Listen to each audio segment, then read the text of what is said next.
బిడ్డనని చెప్పుకునేటటువంటి chief minister గారు మరి నల్లమల్ల పులిబిడ్డ అని చెప్తారు. చంద్రబాబు నాయుడు విషయంలో జల దోపిడీని నివారించే విషయంలో మాత్రం రేవంత్ రెడ్డి గారు పేపర్ టైగర్ గా మిగిలిపోయినరని చెప్పి నేను ఈ సందర్భంగా ఆరోపణ చేస్తా ఉన్నాను. మీరు పులిబిడ్డ కాదు, you are just a paper tiger.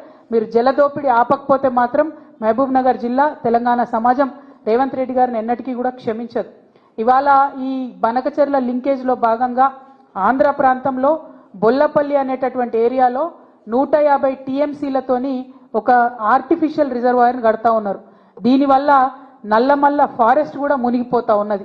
మరి ఆ ఫారెస్ట్ మునిగిపోకుండా తెలంగాణ జాగృతి ఆధ్వర్యంలో ఖచ్చితంగా మేము కోర్టులను ఆశ్రయిస్తాం.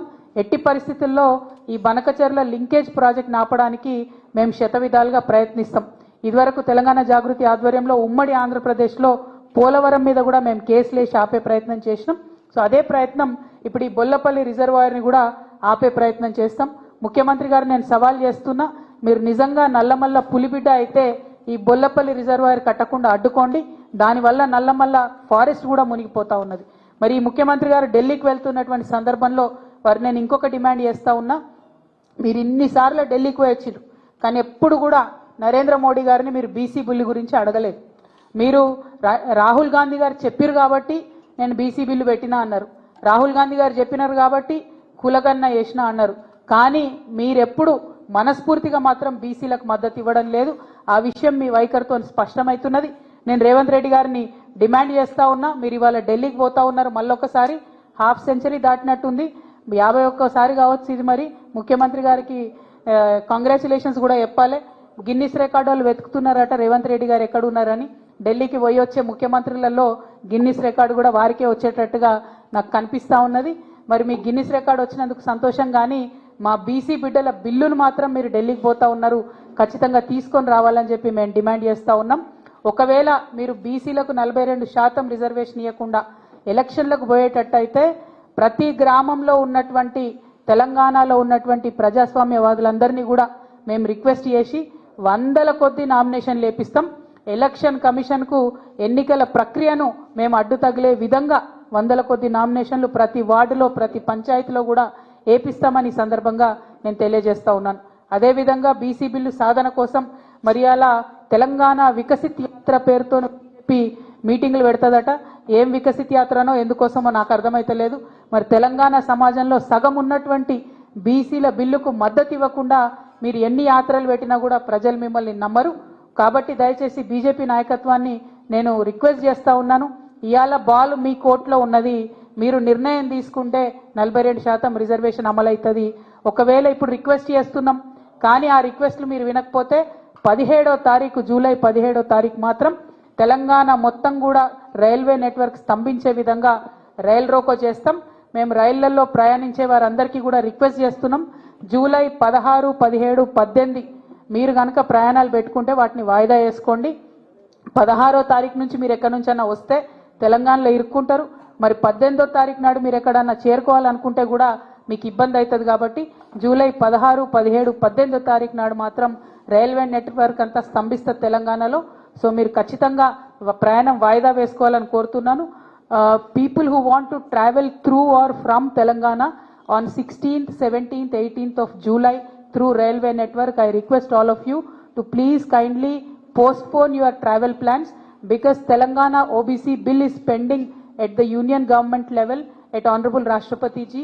We are demanding that the BC bill be cleared as soon as possible. To meet that demand, to put pressure on the union government, we are holding a rail roko in Telangana on 17th July. That will inconvenience your travels. So people traveling from and through Telangana in July 16th, 17th, 18th, I sincerely request all of you to postpone your travel plans. So మళ్ళొక్కసారి ముఖ్యమంత్రి గారికి half century దాటి ఢిల్లీకి ప్రయాణిస్తున్నందుకు congratulations చెప్తూ BC bill పట్టుకొని ఢిల్లీ నుంచి రావాలి. బనకచెర్ల మీద అపెక్స్ కౌన్సిల్ మీటింగ్ పెట్టించుకొని బనకచెర్ల ప్రాజెక్ట్ ఆపే మీరు ఢిల్లీ నుంచి తెలంగాణకు రావాలని డిమాండ్ చేస్తూ మరి హాజరైన మీడియా మిత్రులందరికీ కూడా నమస్కారాలు. జై తెలంగాణ, జై జాగృతి, జై KCR. Thank you so much. Power point ప్రజెంటేషన్లతోని కాలయాపన చేస్తున్నారు తప్పితే ముఖ్యమంత్రి గారు ఎందుకు కాంక్రీట్గా అపెక్స్ కౌన్సిల్ మీటింగ్ కావాలని అడుగుతలేరు అన్నది ఇప్పటికి కూడా అర్థమైతలేదు. పిఎఫ్ఆర్ అంటే ప్రీ ఫీజిబిలిటీ రిపోర్ట్ ఆల్రెడీ కేంద్రం యాక్సెప్ట్ చేసింది, అంటే ఇది డీమ్ టు బి అప్రూవల్ అన్నట్టు. దీని తర్వాత డిపిఆర్ఏ ఇచ్చేది ఉంటుంది. డిపిఆర్ ఇస్తే నిధులు కూడా అలకేట్ అవుతాయి. మరి ఆల్మోస్ట్ పనులన్నీ అయిపోతే కూడా ఎందుకు రాష్ట్ర ప్రభుత్వం స్పందిస్తలేదన్న విషయాన్ని మాత్రం నేను అడుగుతా ఉన్నాను. అందుకే ముఖ్యమంత్రి గారు మాట్లాడాలంటున్నా. ఉత్తమ్ కుమార్ అన్న ఎన్ని పవర్ పాయింట్ ప్రజెంటేషన్లు పెట్టి లోకల్గా మన ఎంపీలకు చెప్పినా దానివల్ల ప్రాజెక్ట్ ఆగేది లేదు. ప్రాజెక్ట్ ఆగాలంటే ఢిల్లీలో లొల్లి పెట్టాలి.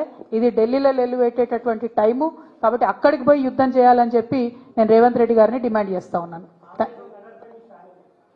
ఆపరేషన్ కగార్ ఆపాలని చెప్పి నేను ప్రత్యేకించి ఇదివరకే రిక్వెస్ట్ చేయడం జరిగిందండి. మేము ప్రజాస్వామ్యవాదులుగా ఖచ్చితంగా ఆపరేషన్ కగార్ అనేటటువంటిది ఆగాలే. పోతున్నటువంటి ప్రాణాలు కరెక్ట్ కాదు.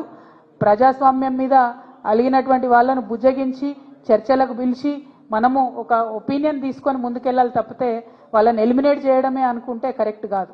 అయితే మేము తలపెట్టినటువంటి ఈ రైల్ రోకోకి పెద్ద ఎత్తున అన్ని కుల సంఘాల నుంచి అందరూ బీసీ బిడ్డల నుంచి కూడా మద్దతు లభిస్తూ ఉంది.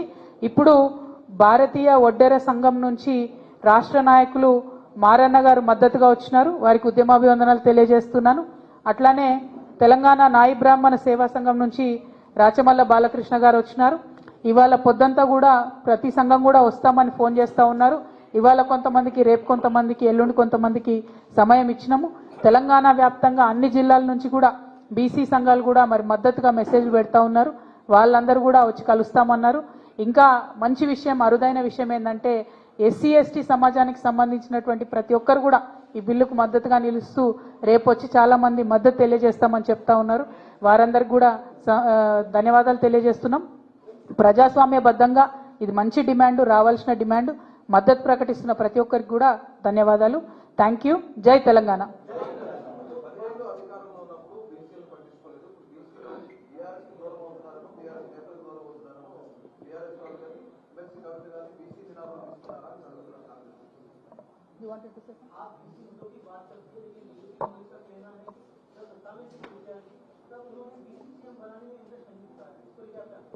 हम एक ही बात कहना चाहेंगे, जब सत्ता में थे केसीआर साहब तेलंगाना नया नया बनाता और जितने भी बीसी इसके बारे में काम कर सके वो सिर्फ और सिर्फ केसीआर साहब ने यहाँ काम किया है। जैसे कोई प्रदेशों में बीसी नेता भी सीएम बने थे, मैं आज दावे के साथ ये बात कर सकती हूँ कि उनसे ज़्यादा काम हमने यहाँ केसीआर साहब के टाइम में करके दिखाया है। तकरीबन 2,60,000 करोड़ 2.6 लाख करोड़ का बजट हमने बीसीस के लिए सिर्फ वेलफेयर स्कीम्स के लिए दिया था। एम्पावरमेंट अलग, रिजर्वेशंस अलग, वो सब छोड़ के भी हमने बीसीस के लिए काम किया है।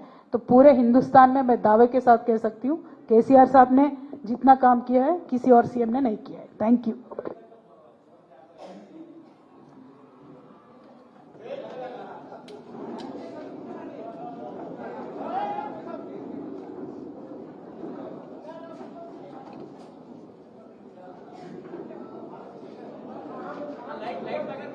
రైలు రోకోకు మద్దతుగా